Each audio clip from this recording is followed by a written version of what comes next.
మనం చేసినటువంటి పాపకర్మ పిల్లల మీద ఎఫెక్ట్ కలుగుతుంది.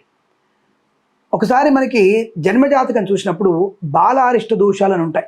బాల అరిష్ట దోషాలు అంటే జన్మలగ్నము నుంచి రాహు, కేతువు, కుజుడు, రవి, బుధుడు, గురుగ్రహాలు కొన్ని చోట్ల ఉండకూడదు. అంటే ధరణీసుతి సప్తమంచ రాహుర్నవంచ అర్కస్తు పంచ కుజస్తృతీయే, ఇట్లా మనకి ఈ గురుడు కానీ కొన్ని చోట్లలో ఏకాదశుల్లో వ్యయంలో కేతువు అలా ఉండకూడదు.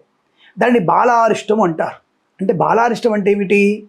ఈ తల్లిదండ్రులు చేసినటువంటి పాపకర్మాలన్నీ కూడా మన మీద పడుతున్నాయిరా, జాగ్రత్త అని చెప్పడం.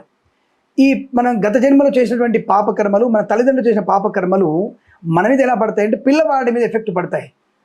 అంటే ఈ పిల్లవాడి తాతనో, నానమ్మనో, అమ్మమ్మనో, తాతయ్యనో చేసినటువంటి కర్మ వీడికి రోగ రూపంలో వస్తూ మనకి మానసిక వేదన, ధన నష్టాన్ని, తీవ్రమైనటువంటి క్షోభని కలిగిస్తుంటుంది.